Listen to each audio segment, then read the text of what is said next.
Hello, my fellow seekers. Welcome to Into the Work, therapy for empaths, seekers, and the intuitively driven, where you have front row seats to therapy sessions and expert interviews that will help you define the important work that you're here to do. So I guess you actually have something better than front row seats. You practically have a seat on my couch. That's right, you will have unrestricted access to actual sessions with real people, exploring real life issues. You will continue to be inspired by powerful conversations with experts and healers that might just share exactly what it is that you need to hear to get unstuck. I am Michelle Pauverman. I am a recovering people pleaser and former anxiety-driven empath, turned now mostly grounded psychotherapist and intuitive coach. I have been helping people for almost 20 years manage their limiting beliefs and anxiety to finally stop the self-sabotage and step into their gifts. I created this podcast, Into the Work, to give you a place to learn more about yourself and give you actionable strategies to finally move those roadblocks holding you back so you can go for what you want. Above all else, my hope is that this podcast is a catalyst for your awakening. If you're listening, you've already taken a step towards getting off of autopilot, and our next steps together will be taken episode by episode, waking you up to the possibilities, the new ways of thinking and being, so that you can stretch into that next level of your story. The spark has already been lit, and my friend, this is a journey from spark to brilliance. So together, let's light a fire. Hey there, welcome back to the show. It's holiday time here at the time of this recording. And growing up, I had really big family celebrations. My mother is one of 10 kids. 8 of them were women. And we kids basically refer to them as the aunts. And those parties got pretty wild back in the day before most of them decided that sobriety was a better choice. There were food fights, sometimes real fights, and there was always somebody in the background scheming up some sort of prank to be pulled off that year, which typically included my father. There were feathers put inside turkeys. There was a time when my father stole a pie that someone painstakingly made by hand. He hid it in the closet somewhere, probably had a couple of drinks and completely forgot about it. And 6 months later, my aunt opens up the closet and finds this moldy pie sitting in her closet. That is the type of holiday season that I grew up in. There was some chaos. There was a lot of stuff going on, a lot of people to consider, but a lot's changed since then. And the one thing that I have learned growing up, and as I'm older now, is that these holidays now, I realize, are just really great opportunities for us sensitive folks to really step in our power and start using boundaries. Here's why I think it's so important that you consider this. Because 1, these are your memories too. Having a pit in your stomach because it's time to celebrate with your family and friends is not cool, right? It's just not cool. Is that the reflection of the life you want to create? I mean, decide what would make these holidays feel good. And if you come from a place where there's a lot of family pain and there's a lot of stuff going on that is very difficult, consider getting to neutral. Right? So how do you get to neutral? That's part of what we're going to talk about today. Another reason is also an opportunity to make space, make room in your busy schedule, right? When we get so caught up in everything in life, this is an opportunity for you to go inward, to embrace being present with yourself as well as other people you love. So the energy of the holidays could be a very rich time for evaluation of your values and feeling grateful and understanding what you want, and sort of a sacred time for you of gratitude for you to look at how you have grown over the last year, because you have. You absolutely have. And to watch how you're defining the holidays and trying to turn that into a higher vibrational experience. What stories do you tell yourself about them that might be contributing to the pain? And that's if you feel that the holidays do bring you pain. Some people really love them. They're all about them and they're just in a higher vibrational place. And I've seen people that really love the holidays, even though they don't love the family dynamics that they have or things that are difficult. They have learned to turn the story around and have good boundaries and only allow in what works for them and what doesn't work for them. And I want to offer that to you as a strategy, as something that you can do during this holiday season. Because any resistance that you might be feeling towards the holidays, right? If you feel like, the holidays, that tends to be a good reflection of how you're doing with things like boundaries, as well as, what kind of thoughts and beliefs you've created in yourself. And so we want to, again, move to a higher vibration because that only helps you physically, emotionally, mentally, right? But setting boundaries, and this is our last reasoning here I'm going to go into that why it's so important to consider boundaries right now during the holidays is because it is a clear path to breaking old people-pleasing habits. And isn't that something you want? Is that something that has been important to you in some way? Because we know when you do that, really good things happen. You really step into yourself in a new way and you get to create more, things in your life that feel really good. It is okay to set limits, to protect yourself. And so when you're not people pleasing and you're able to stand in your own, I say the word power, but you're able to stand in your own energy and set limits to protect yourself emotionally, energetically, and physically, you're better. So let's discuss identifying your limits, because turning this around this season, even in the next few weeks, really just turning it around in the new year allows you a base to stand from which you leap, right? So identifying your limits is something that not all of us actually know right away. So if you want to start setting limits, or at least not letting others cross your limits, you first do need to know what they are. Sometimes we need to have them crossed in order to even figure that out. We're not even sure that that was a problem until somebody's done it and you're like, well, that's a problem, right? Some of us have no idea because our focus has been so external. And that's just one reason. But sometimes we're so focused on everybody else's being okay, doing okay, over kind of extending yourself towards others that you're not really paying attention. What is it that I want? What is it that I feel? And especially if you're caught up in have-tos. So let's get to know what your limits are and how you'll know when you've crossed them. Remember, limits are pretty simple. It's what you are okay with and what you're not. Really simple. Your emotions and your physical body will tell you the answer to this. So if you notice you feel very anxious when you're going into something, that is your emotional GPS trying to tell you things are not okay. I do not like this. If your physical body experiences things, it's, whether you're going to your aunt's house and you know that the type of conversation that's going to happen there is going to make you not feel well, you might even start to have a stomachache before you even get there. So we're looking to show up for ourselves and pay attention to the signals that we have if we don't know in our minds what it is that bothers us. So when you don't have good boundaries and you tend to people please, you often have the belief that I have to do these things I don't want to do. I want to help you debunk these old I have to patterns. This can be really challenging for us sensitive empathic types because we hate to disappoint others. So holidays can be challenging for a lot of people and bring up a lot of emotions, but especially because so many people have expectations during this time. So let's get intentional this year. I want to help you get intentional and identify these limit crossers, okay? I want you to feel free to write it down, but it is time to identify what and who you need boundaries with. I want you to just think, what limits would you like to set with other people or yourself, right? Because we need limits with ourselves sometimes as much as we need limits with other people.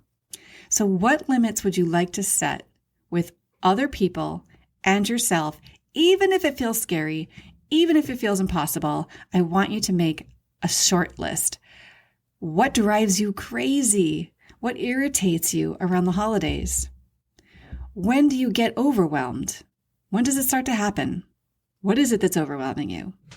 And who or what is most likely to push your buttons this year? So some examples of permission I want you to hear is that it's okay for you to disengage from toxic conversations.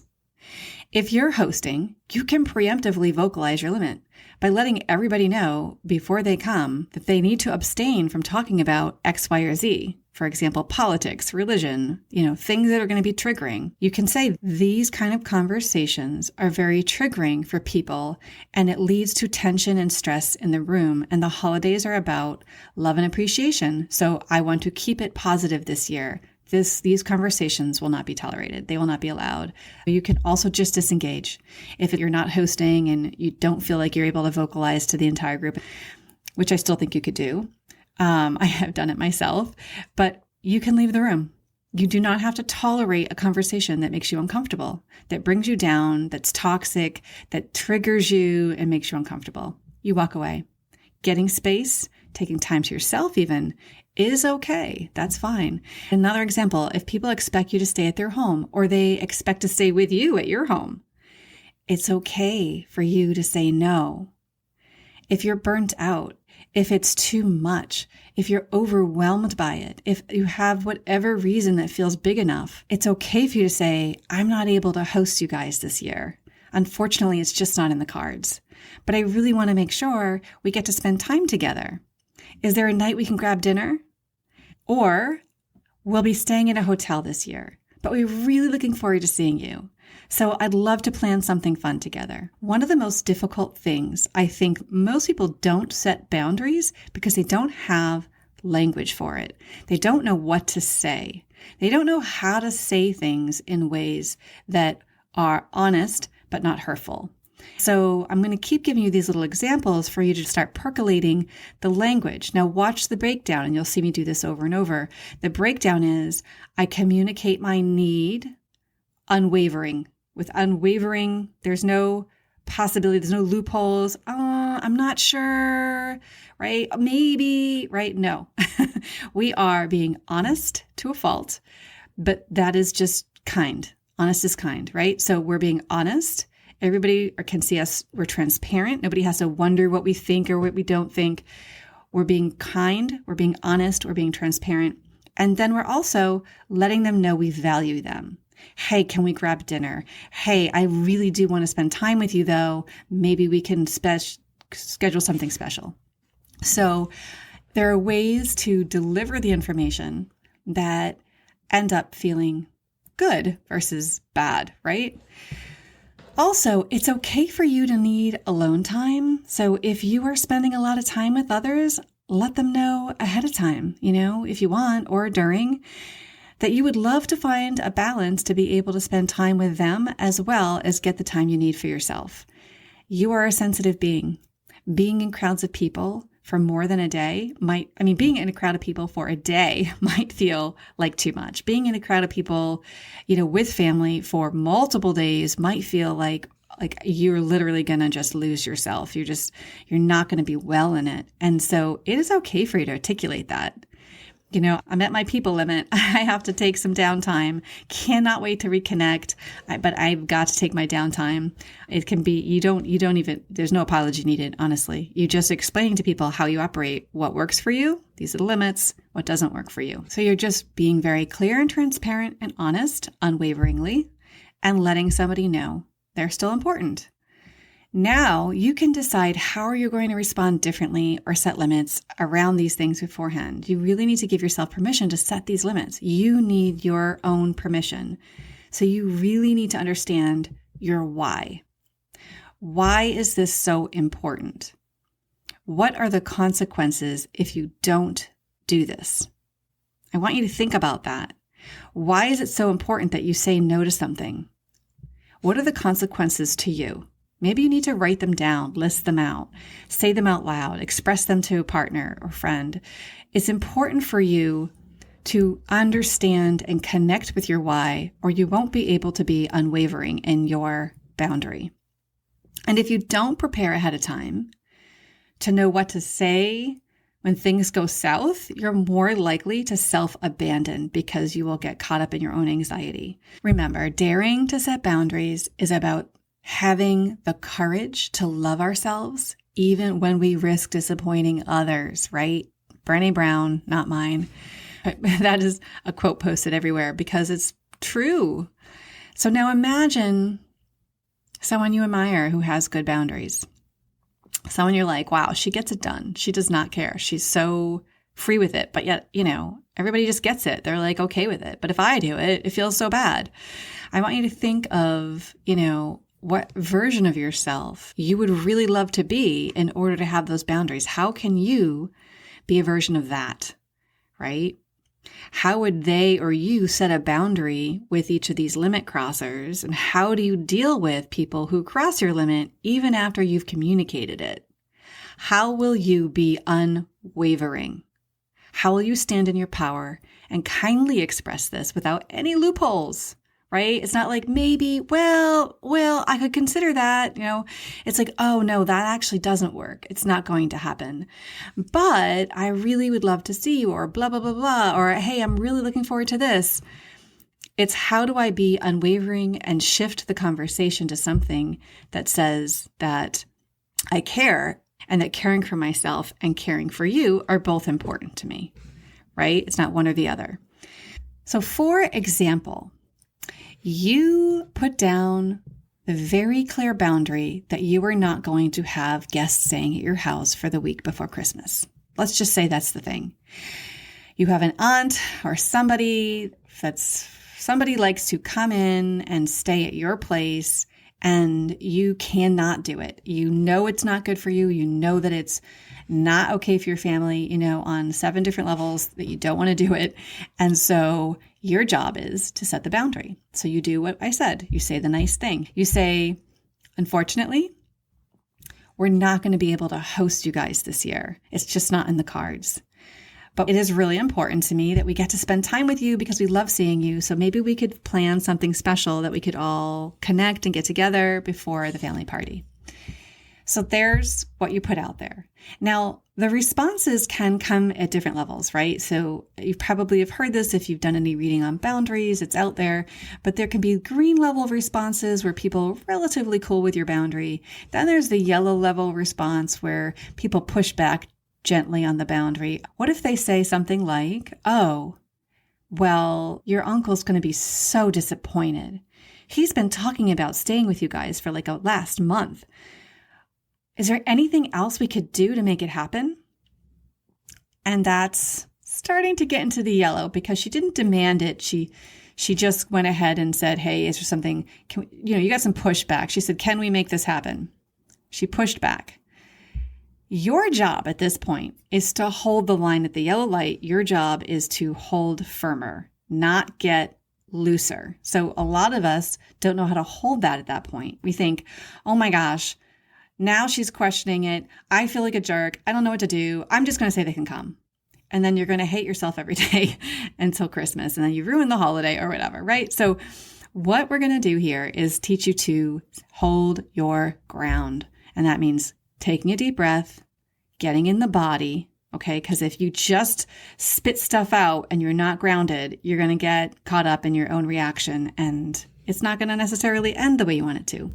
So you're going to stop and take a deep breath. You take a moment and you pause. Take a breath, feel your feet, wiggle your toes, and you want to be even clearer. Unfortunately, it's just not in the cards. I don't want to get into the long list of why, but we have a lot of stuff going on and it's not going to work right now. Period. But we'd still love to see you and we do want to make sure we get to spend some special time together. And you could say something like, I trust that actually is going to feel even more special. So I'm really looking forward to it. Now, if the person gets into the red zone and they start to push back and say, well, we're just not having this.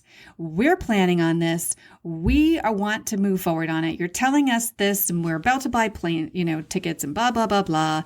And they start to throw a fit. They are not liking this. They're not having it. And they want you to change. They want to work to change your mind and get what they want.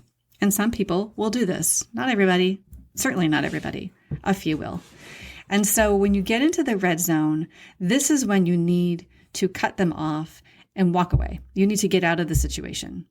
I can see that you're feeling disappointed, and I can see that you're feeling like you really wanted this to happen. So just simply identifying how they're feeling is a de-escalation tactic, right? So I see that you feel blah, blah, blah. And then once you identify how they feel, then you're just going to go ahead and say, I totally understand. However, it doesn't change anything. Unfortunately, it's not in the cards right now, right? You just keep repeating. Then you would dismiss yourself. Some people would tell you to put a consequence up with people who push back in a red zone. Some people might instruct that you say something like, if you continue to badger me on this, we may not even, you'd think of what the consequence would be. We won't make time to see you because that is very insulting and this does not feel good right now and it's not something we want to do. I want to be a part of. You can decide what works for you. But the main goal here is that you stick to your guns. That's really it. Like, you matter as much as everyone else. And sometimes there are times where you have to matter a little bit more in order for you to be okay. It's your job to take care of you. It's their job to take care of them, right? It's their job to see other possibilities, other opportunities, other ways this might be good in their life. That's their work. It's your job. Your responsibility is to yourself and your family. So I wanted to just kind of break that all down so that you can see ways in which you can communicate differently. Let's focus back in on that why that's so important. How these choices support your bigger goal, right? I want to help you get intentional about your why and how important these choices are to support your bigger, important goal. I think you'd benefit from imagining what change you'd really like to see in yourself next year, this whole upcoming year ahead. Not just this holiday, but next level growth for you. What would it look like if this shift was already beginning to happen right now in this season? Where is it going? What is it for? What is it that you want? What shifts within yourself would support you to show up differently this year? And if it was already starting to happen, how does it look and feel? It's important for us to acknowledge the previous growth and successes you've already had. I feel like I say that all the time, but it really is a thing that we need to hear. Big or small, you have changed in the last 5 years. Understanding this allows you to realize how capable you are of change, how successful you've been at it, and that it's what you do, right? You just grow. That's what happens. You're going to change regardless. You can do it intentionally and set goals and decide what it is you want it to be, or you can do it haphazardly, but you're going to change and grow. So stepping into the next step, what is your why? Develop that larger picture, that larger goal that excites you as to how this impacts your life and how you feel in it. Imagine yourself as somebody who has no issue setting boundaries. And eventually you're surrounded by a majority of people in your life that respect you. You're confident. You're excited to take risks and grow and expand because you know you can always set a boundary when something doesn't feel right, or if it's too much, or it takes too much from you. You trust yourself and you trust, that the world around you will respect your boundaries. And if it doesn't, then you have to move on. It's not really yours to figure out. Can you imagine how powerful that would be for you next year? Can you imagine what you could get done, what you could accomplish, how you could just even simply just grow and expand, even if it was to have a smaller, more quieter life? It doesn't have to be that you have to be this hustler. It could also be that you want to be more simple and present. But the boundary work that we're talking about is at the core of all of this. It's so important. So let's talk, This is my third point here. Let's talk about planning how you will communicate more effectively. I've kind of started to dabble in it. I just want to give you kind of another couple ideas around it so you can meet your needs and still be kind and feel good about it.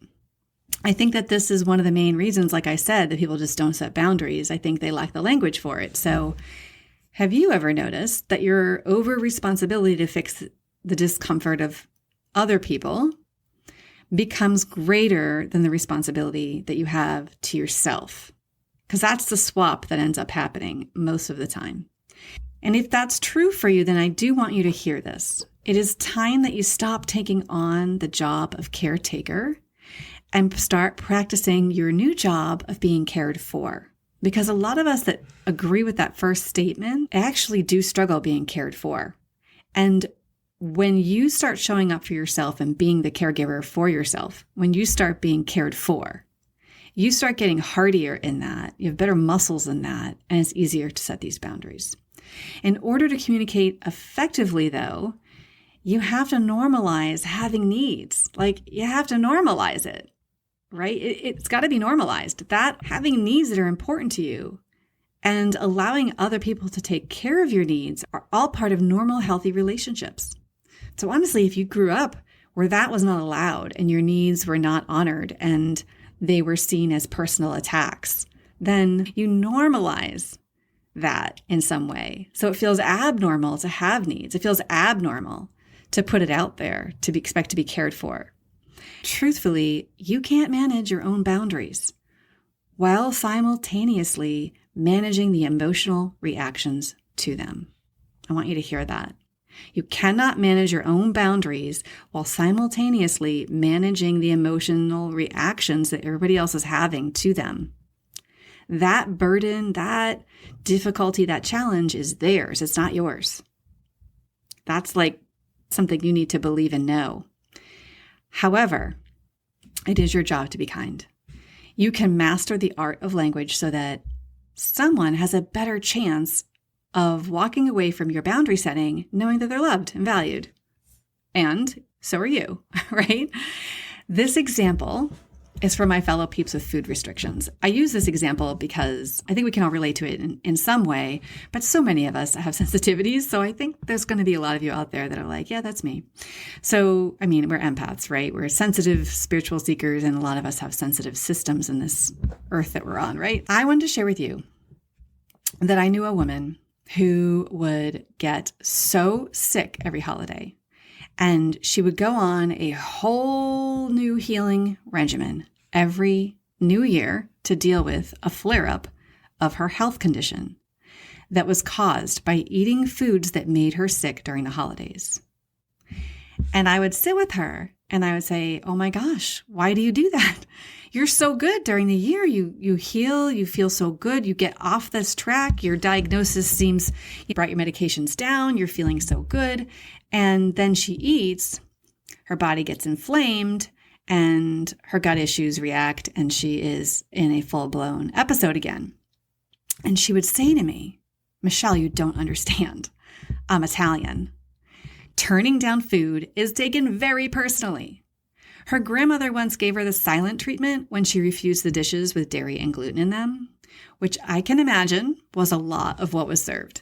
And in this case, she felt so guilty for disappointing her family that she was now breaking down and eating foods these past couple holidays because ever since her grandmother stopped talking to her that holiday, that she decided she's just going to eat it and she's going to get over it and she's going to get sick. She's not over it. She's going to get sick. I have also heard people say things like, my family doesn't believe in my need to eat gluten-free. They think they are just being difficult. They're trying to be special. They roll their eyes because they believe the whole gluten-free thing is a scam. This is downright hurtful as her needs are dismissed. This happens to her and her family as well. They do not believe in the whole gluten-free thing. One of her sister thinks she's trying to get attention. Other people in the family are, rolling their eyes at it, and she has a literal diagnosis, right? So this is going to happen. You cannot control other people's perceptions, other people's shit. It's their stuff. It's their way that they were brought up. It's all their own stuff, how they're not allowed to matter, all the things, right? So her needs are dismissed. Her needs are disregarded, and she's making herself sick. The goal of your effective communication is to be clear, unwavering, and kind. In the case of the Italian family, the woman I am sharing about was preemptive this past year by notifying people in advance of her dietary needs. She asked if they could consider a few dishes that she could eat so she could enjoy their amazing cooking. She made sure she told her grandmother how sad she was to have to miss out on her cooking. She really looked forward to it every year, and now it's the hardest part of the holiday because her grandmother's cooking is a huge part of her story. It's a part of her childhood. It's a part of her traditions, and that she had to grieve letting it go. And that's not untrue. Getting her grandmother to empathize while also feeling valued was a good strategy to set the boundary. I will not be eating that food this year. But let me tell you how hard that is for me. Let me share with you that this really means a lot to me, that if you could really understand and try to support me, because I would love to get something that you cook. Could you make me something else? And if you can't, I totally understand. I will go ahead and make something and bring it myself. She was clear. She was unwavering. I will not be eating any of these items under any circumstances, as my health is really crucial to me. I'm sure you understand was part of her conversation. But she then went on to compliment and letting her grandmother know all these good things. It seems so obvious, I know, and an easy thing to do. But, for instance, this particular woman had a lot of anxiety around it, around food, around family, and their history of taking everything so personally. But the boundary is obviously necessary, and so are yours. Your boundaries are necessary. They are important to your well-being. It is where you leak energy. And if you listen to any of my previous episodes, especially the last few, Raising Your Vibration, the series that I just did, it's so crucial that you don't leak energy, and it makes us physically sick. When we are unboundaried and we are sort of overgiving and overextending ourselves, we're likely to have a health condition to match it. The last limit I want to shed light on is a limit you set with yourself. The holidays really tend to stimulate our overgiving stuff. And so I want you to please understand. You may not be able to completely buy into this, but there's usually a good solid level of truth in it. And that is that your overgiving, more often than not, is about your anxiety. Your anxiety to be loved, accepted, belong, all the things underneath us that are our core wounding. It's about our anxiety. It's more about that stuff than it is really the needs of others. Sometimes we can argue, no, they really, really need this. But if it's something that puts you out, puts you under financial stress, does something that indicates to you it's an overgive, that's what we're talking about. We're not talking about giving. We're talking about overgiving. Then you have stepped past your own boundary. You are abandoning your own needs and making that other person's happiness more important than yours. Sometimes it's even about control. Your overgiving might assure things go the way you want them to, perhaps trying to control an outcome as simply as being liked or getting others to show up or perform in a way that you want them to. So if I do this, then I'm sure they'll do that for me, right? But when you have the belief that I have to give more than others to be worthy and valuable, it's difficult to try to change those boundaries. It's tough. It's life's work for some people. And by the way, learning about your motivations that you have previously been unaware of, well, that's shadow work. Bringing these things into the light allows you to heal them. So while it feels really yucky to say out loud that I have been overgiving to people to get them to like me, to get them to love me, or, whatever that is, it's also an unexpected relief. Because now you can heal it, but it's a relief to bring it. Yeah, that's actually kind of true. It's gross, but yeah, that's true. And I want to hold some compassion for myself for that. I want to actually let myself know that I don't need that I'm enough, and that I love myself enough that I don't need that from others. So you have the right to know when you have given enough. And you are enough. This is your soul work. To know you are worthy, not based on what you do for others, but by being who you are. To know when you have done enough means that you have healed your anxiety and approval seeking. So when you know you've done enough, I want you to celebrate it. When you're like, okay, that's enough. That's good enough. I've done enough. That feels really good. When you can say that to yourself, like pat yourself on the back, you crossed the line, you're there.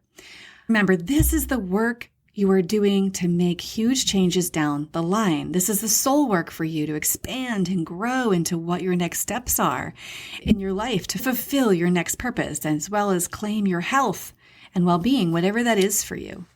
It's not small stuff. You might dismiss the acts of self-abandonment as no big deal, but they are, because you are a big deal. You are important, and you're an important person to be cared for. So find as much gratitude and love for how much you have already grown and put energy into getting inspired and excited for your why. What is this really all about for you to help you really hold that energy this holiday season? Like, step into it. Really own it and use the language you can that you've heard here today or the ones that are yours that make a lot of sense. I want you to just use your voice and practice. That's the best you can do. It's good enough. I hope you and your loved ones have a beautiful holiday season. I'll talk to you next week. Bye for now.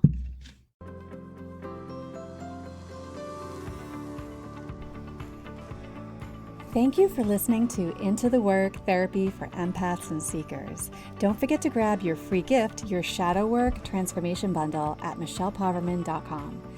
I've included everything you need to get started to break through the patterns of self-sabotage and finally start to heal the parts of yourself that are getting in the way of truly reaching your potential. From a powerful meditation designed to help you meet and embrace your shadow self, to the guide that's full of curated prompts and important questions to support you on this journey. This really can be the work for you to unmask the root cause of all the issues you've been experiencing, honestly, and start to feel free to believe in yourself and go for what you want. The link for this free bundle is in the show notes. And if you like this episode, I would be so grateful if you could take a moment and rate, click and follow, and leave a review. Of course, you can always follow me on socials at Michelle Poverman. And keep in mind, as you embark on your journey from spark to brilliance, remember, the universe is always conspiring in favor of your awakening. Everything that's happening is in support of you lighting your own fire within. So until we meet again, may your path be well lit and your heart be guided. Shine bright, seekers. Until next time.